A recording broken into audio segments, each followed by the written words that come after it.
ئیمامی ئەحمەد بۆمانە گێڕێتەوە غەیری ئیمامی ئەحمەدیش گوێ لەم بەسەرهاتە بگرن بە ڕێزان پەندی لێوەربگرن بۆ ژیانی خۆتان گرنگە.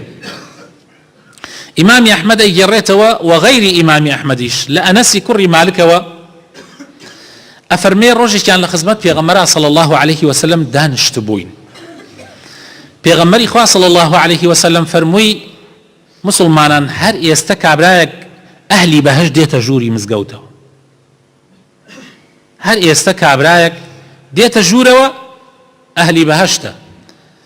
ئەفەرمێ هەمومان بێدەنگ کپ و کڕ چاوەڕوان بین بزان ئەوە کێیە کە تێتە مزگەوتەوە ئەهلی بەهەشتە. هەمومان تەماشامانە کرد کابرایەک هاتە ژوورەوە، نە ئەبوبەکر بوو نە عومەر بوو، کابرایەکی نەناسرا و زۆر خەڵک نەیەناسی، دەستنوێژی گرتبوو تک تک لە ئاوی ڕیشی ئاهاتە خوارەوە تکە و نەعلەکانیشی گرتبوو دەستی چەپێوە. ئەڵێ ڕۆژێکی کە دانیشتبووین پێغەمبەری خوا صلی الله عليه وسلم هەر فەرمووی مسلمانان ئێستا کابرایە دێتە ژوورەوە ئەهلی بەهەشتە. ئەفەرمێ بە هەمان شێوە تەماشامان کرد بینیمان نەفس کابرایە، دەستنوێژی گرتووە ئاو لە ڕیشێت کێ نەعلەکانیشیا بەدەستی چەپێوە. ڕۆژێکی کەش پێغەمبەر صلی الله عليه وسلم وای فەرموو بینیمان نەفس کابرا هاتە مزگەوتەوە. زۆر سەیرمانە هات بۆیە هەندێک لە ئەصحابەکان وەکو عەبدوڵڵای کوڕی عەمری کوڕی عاص کە پیاوێکی زۆر یا گەنجێکی زۆر حەریص بوو کە بزان پێغەمبەر صلی الله عليه وسلم چی ئەکات چی ئەفەرمێت تا جێبەجێ بکە، کەوتە شوێنی ئەم کابرایە تا ڕۆشت ماڵیانی ناسی. پاشان دای لە دەرگا و پێی فەرموو، پێی وت وتی مامە گیان من ئەگەر ئیجازەم بدەی ئەمەوێ لە ماڵی ئێوەیە بمێنمەوە. ماڵی خۆتە، ماڵی مسلمانانە.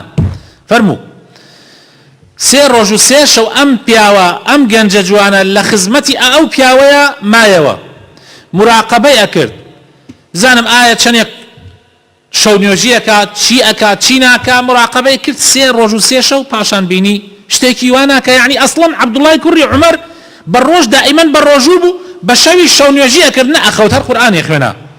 بینی ئەمە وا نییە، ئەم کابرایە ئەوەی تیا نییە.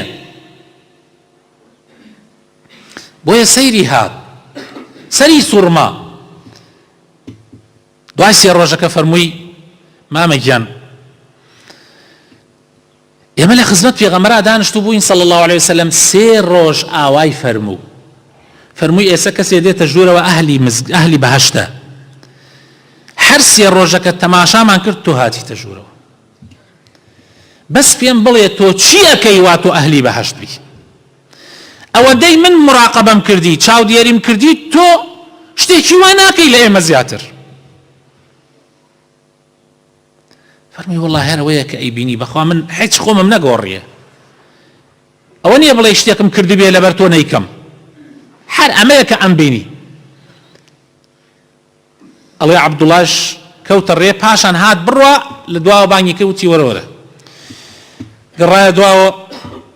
فەرمووی هەر ئەوەیە کە ئەیبینی، بەڵام یەک شت هەیە ئاگات لێی بێ، غير أني لا أجد في نفسي لأحدا من المسلمين غشا ولا أحسد أحدا على خير أعطاه الله إياه.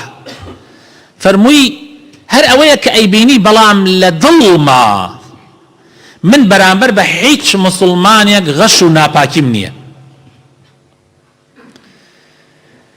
وحسودي وإيري وقين وبغض برامبر بحيث مسلمانيك نية. فرموي عبد الله فرموي هذه التي بلغت بك وهي التي لا نطيق.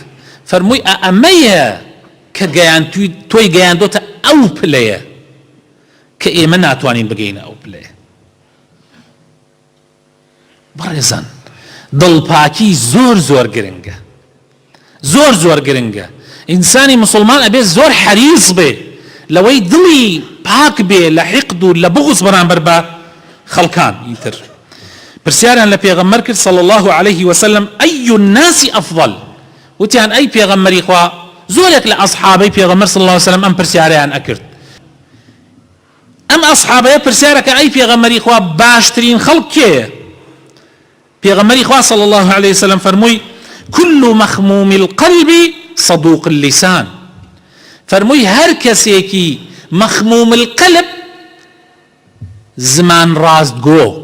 وتیان ئەی پێغەمبەری خوا زمان ڕاستگۆ ئەزانین، کەسێک کە زمانی ڕاستگۆ بێ درۆ نەکا، ئەی باشە مەخموم القلب کێیە ئەی پێغەمبەری خوا؟ قال هو التقي النقي لا إثم فيه ولا بغي ولا غل ولا حسد. فەرمووی ئەو دڵە پاکەیە کە لە خوا ئەترسێ، کە خۆی ئەپارێزێ لە نافەرمانەکانی خوا، پاکە، تاوانی تیا نییە، زوڵم و ستەم لە هیچ کەسێک ناکا، حقد و بغز و غل و حەسوودی بەرامبەر بە هیچ مسلمانێک تیا نییە.